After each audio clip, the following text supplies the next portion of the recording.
Morning everyone, Mr. Keeley here for Old Moats Easter Fest, and I thought I'd share one of my favourite books with you. So I've brought with me today Harry Potter and the Prisoner of Azkaban. I was looking through my books at home, and when I'd look at the front of this one, I'd look and it was published in 1999, which also happens to be the year that I was in Year 6, so I thought this was a pretty good one to read. So, hope you're all well at home, hope you're sitting comfortably and ready to listen to me read some of Harry Potter and the Prisoner of Azkaban. Chapter 1 Owlpost. Harry Potter was a highly unusual boy in many ways. For one thing, he hated the summer holidays more than any other time of the year. For another, he really wanted to do his homework, but was forced to do it in secret in the dead of night. And he also happened to be a wizard. It was nearly midnight, and he was lying on the front of his bed, the blankets drawn over his head like a tent, a torch in one hand and a large leather-bound book propped open against the pillow. Harry moved the tip of his eagle feather quill down the page, frowning as he looked for something that would help him write his essay. Witch burnings in the 14th century was completely pointless. Discuss. The quill paused at the top of a likely-looking paragraph. Harry pushed his round glasses up his nose and moved his torch closer to the book and read. Non-magical people, more commonly known as muggles, were particularly afraid of magic in medieval times, but not very good at recognising it. On the rare occasion that they did not catch a real witch or wizard burning had no effect whatsoever. The witch or wizard would perform a basic flame freezing charm, and then pretend to shriek with pain while enjoying a gentle tickling sensation. Indeed, Weldon the Weird enjoyed being burnt so much that she allowed herself to be caught no fewer than 47 times in various disguises. Harry put his quill between his teeth and reached underneath his pillow for his ink bottle and a roll of parchment. Slowly and very carefully he unscrewed the ink bottle, dipped his quill into it and began to write, pausing every now and then to listen, because if any of the Dursleys heard the scratching of his quill on their way to the bathroom, he'd probably find himself locked up in his cupboard under the stairs for the rest of the summer. The Dursley family of number 4 Privet Drive was the reason that Harry never enjoyed his summer holidays. Uncle Vernon and Aunt Petunia and their son Dudley were Harry's only living relatives. They were muggles, and they had a very medieval attitude towards magic. Harry's dead parents, who had been a witch and a wizard themselves, were never mentioned under the Dursleys' roof. For years, Aunt Petunia and Uncle Vernon had hoped that if they kept Harry as downtrodden as possible, they would be able to squash the magic out of him. To their fury, they had been unsuccessful, and now lived in terror of anyone finding out that Harry had spent most of the last 2 years at Hogwarts School of Witchcraft and Wizardry. The most the Dursleys could do these days was lock away Harry's spell books, wand, cauldron and broomstick at the start of the summer holidays, and forbid him from talking to the neighbours. The separation from his spell books had been a real problem for Harry, because his teachers at Hogwarts had given him a lot of holiday work. One of the essays, a particularly nasty one, about shrinking potions, was for Harry's least favourite teacher, Professor Snape, who would be delighted to have any excuse to give Harry detention for a month. Harry had therefore seized his chance in the first week of the holidays, whilst Uncle Vernon, Aunt Petunia and Dudley had gone out into the front garden to admire Uncle Vernon's new company car, in very loud voices that the rest of the street would notice too. Harry had crept downstairs, picked the lock on the cupboard under the stairs, grabbed some of his books and hidden them in his bedroom.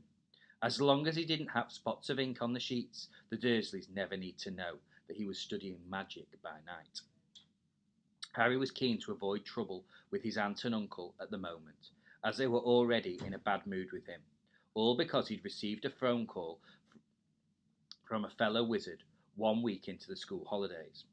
Ron Weasley, who was one of Harry's best friends at Hogwarts, came from a whole family of wizards. This meant that he knew a lot of things that Harry didn't. But he'd never used a telephone before. Most unluckily, it had been Uncle Vernon who had answered the call. "Vernon Dursley speaking." Harry, who happened to be in the room at the time, froze as he heard Ron's voice answer. Hello, hello, can you hear me? I want to talk to Harry Potter. Ron was yelling so loudly that Uncle Vernon jumped and held the receiver a foot away from his ear, staring at it with an expression of mingled fury and alarm. Who is this? He roared in the direction of the mouthpiece. Who are you? Ron Weasley, Ron bellowed back, as though he and Uncle Vernon were speaking from opposite ends of a football pitch. I'm a friend of Harry's from school. Uncle Vernon's small eyes swivelled around to Harry, who was rooted to the spot. There is no Harry Potter here, he roared, now holding the receiver at arm's length, as though frightened it might explode. I don't know what school you're talking about. Never contact me again. Don't come near my family. And he threw the receiver back onto the telephone as if dropping a poisonous spider. The row that followed after this one was the worst ever. How dare you give this number to people like you? Uncle Vernon had roared, spraying Harry with spit. Ron obviously realised that he'd got Harry into trouble, because he hadn't called again. Harry's other best friend from Hogwarts, Hermione Granger, hadn't been in touch either. Harry suspected that Ron had warned Hermione not to call, which was a pity because Hermione, the cleverest witch in Harry's year, had Muggle parents, knew perfectly well how to use a telephone, and would probably have had enough sense not to say that she went to Hogwarts. So Harry had no word from any of his wizard friends for 5 long weeks. And this summer was turning out to be almost as bad as the last one. There was just one very small improvement. After swearing that he wouldn't use her to send letters to any of his friends, Harry had been allowed to let his owl Hedwig out at night. Uncle Vernon had locked her in her cage all the time. Harry finished writing about Weldon the Weird and poised to listen again. The silence in the dark house was broken only by the distant grunts, snores of his enormous cousin Dudley. It must be very late. Harry's eyes were itching with tiredness. Perhaps he'd finish the essay tomorrow night. He replaced the top on the ink bottle, pulled over a pillowcase from under his bed, put on his torch, a history of magic, his essay, quill, and ink aside, got out of bed, and hid the lot under a loose floorboard under his bed. Then he stood up, stretched, and checked the time on his luminous alarm clock on his side table. It was 1 o'clock in the morning. Harry's stomach gave a funny jolt. He had been 13 years old without realising for a whole hour.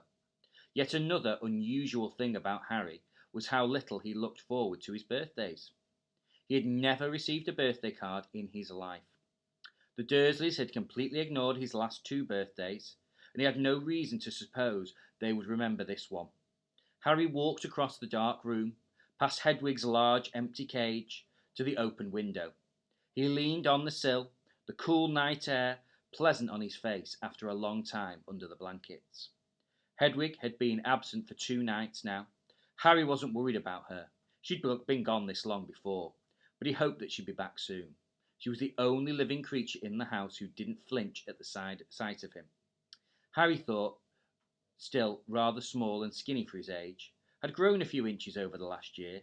His jet black hair, however, was just as it has always been, stubbornly untidy. Whatever he did to it,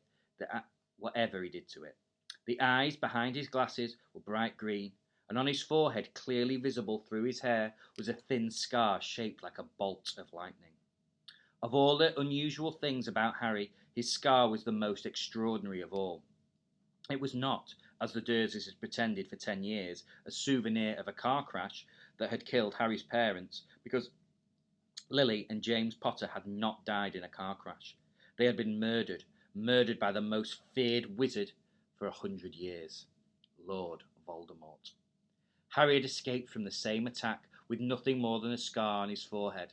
With Voldemort's curse, instead of killing him, had rebounded upon its originator. Barely alive, Voldemort had fled. But Harry had barely come face to face with him since at Hogwarts, remembering their last meeting as he stood at the dark window. Harry had to admit that he was lucky even to have reached his 13th birthday. He scanned the starry sky for a sign of Hedwig, perhaps soaring back to him with a dead mouse dangling from her beak, expecting praise, gazing absently over the rooftops. It was a few seconds before Harry realised what he was seeing. Silhouetted against the golden moon and growing larger every moment was a large, strange, lopsided creature, and it was flapping in Harry's direction. He stood quite still, watched it sink lower and lower. For a split second he hesitated, his hand on the window latch, wondering whether to slam it or shut it. But then the bizarre creature soared over the street lamps of Privet Drive, and Harry realised what it was leaping aside. Through the window soared 3 owls, two of them holding up the third, which appeared to be unconscious. They landed with a soft thump on Harry's bed, and the middle owl, which was large and grey, kneeled right over and lay motionless. There was a large package tied to its legs. Harry recognised the unconscious owl at once. His name was Errol and belonged to the Weasley family. Harry dashed to the bed at once, untied the cords around Errol's legs, took off the parcel, and then carried Errol to Hedwig's cage. Errol opened one bleary eye, gave a feeble hoot of thanks, and began to gulp some water. Harry turned back to the remaining owls. One of them, the large, snowy female, was his own Hedwig. She too was carrying a parcel and looking extremely pleased with herself. She gave Harry an affectionate nip with her beak, and he removed his burden, then flew across the room to join Errol. Harry didn't recognise the third owl, a handsome, tawny one, but he knew at once where it had come from, because in addition to a third parcel, it was carrying a letter bearing the Hogwarts crest. When Harry received the owl of its post, it ruffled its feathers importantly, stretched out its leg, and took off through the window into the night. Harry sat down on his bed, grabbed Errol's package, ripped off the brown paper, and discovered a present wrapped in gold, and his first ever birthday card. Fingers trembling slightly, he opened the envelope. 2 pieces of paper fell out, and a letter and a newspaper cutting. The cutting had clearly come out of a wizarding newspaper, the Daily Prophet, because the people in the black and white pictures were moving. Harry picked up the cutting, smoothed it out, and read, Ministry of Magic employee scoops grand prize. Arthur Weasley, head of the Misuse of Muggle Artifacts office at the Ministry of Magic, has won the annual Daily Prophet Grand Prize Galleon Draw. A delighted Mr. Weasley told the Daily Prophets, we will be spending the gold on a summer holiday in Egypt, where our eldest son, Bill, works as a curse breaker for Gringotts Wizarding Bank. The Weasley family will be spending a month in Egypt, returning for the start of the new school year at Hogwarts, which 5 of the Weasley children currently attend. Harry scanned the moving photograph, and a grin spread across his face as he saw all 9 of the Weasleys waving furiously at him, standing in front of a large pyramid. Plump little Miss Weasley, tall, balding, Mr. Weasley, 6 sons and 1 daughter, all, through the black and white picture didn't show it, with flaming red hair.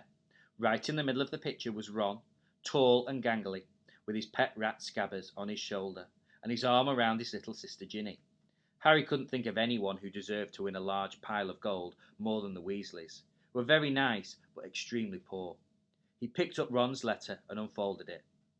Dear Harry, happy birthday. Look, I'm really sorry about the phone call. I hope the Muggles didn't give you a hard time. I asked Dad, and he reckons I shouldn't have shouted. It's brilliant here in Egypt. Bill's taken us all around the tombs, and you wouldn't believe the curse those old Egyptian wizards put on them. Mum wouldn't let Ginny go in the last one. There were all these mutant skeletons in there of Muggles who'd broken in and grown extra heads and stuff. I couldn't believe it when Dad won the Daily Prophet draw. 700 galleons. Most of it's gone on this holiday, but they're going to try and buy me a new wand for next year. Harry remembered only too well the occasion when Ron's old wand had snapped. It had happened when the 2 of them had been flying to Hogwarts, had crashed into a tree in the school grounds. We'll be back about a week before term starts, and we're going up to London to get my new wand and new books. Any chance of meeting you there? Don't let the muggles get you down. Try and come to London. Ron. P.S. Percy's head boy. He got the letter last week. Harry glanced back at the photograph. Percy, who was in his 7th and final year at Hogwarts, was looking particularly smug. He had pinned his head boy badge to the friend's perched jointly on the top of his neat hair, his horn-rimmed glasses flashing in the Egyptian sun. Harry now turned to his present and unwrapped it. Inside was what looked like a miniature glass spinning top. There was another note from Ron beneath it. Harry, this is a pocket sneakoscope. If there's someone untrustworthy around, it's supposed to light up and spin. Bill says it's rubbish, sold for wizard tourist and isn't reliable, because it kept lighting up at dinner last night, but he didn't realise Fred and George were putting beetles in his soup. Bye, Ron. Harry put the sneakoscope on the bedside table, where it stood quite still, balanced on its point, reflecting the luminous hands on the clock. He looked at it happily for a few seconds, then picked up the parcel Hedwig had brought. Inside this too, there was a wrapped present, a card and a letter, this time from Hermione. Dear Harry, Ron wrote to me and told me about his phone call to your Uncle Vernon. I do hope you're all right. I'm on holiday in France at the moment, and I didn't know how I was going to send this to you. What if they'd opened it at customs? But then Hedwig turned up. I think she wanted to make sure you got something for your birthday for a change. I bought your present by owl order. There was an advertisement in the Daily Prophet. I've been getting it delivered. It's so good to keep up with what's going on in the wizarding world. Did you see that picture of Ron and his family a week ago? I bet he's learning loads. I'm really jealous. The ancient Egyptian wizards were fascinating. There was some interesting local history of witchcraft here too.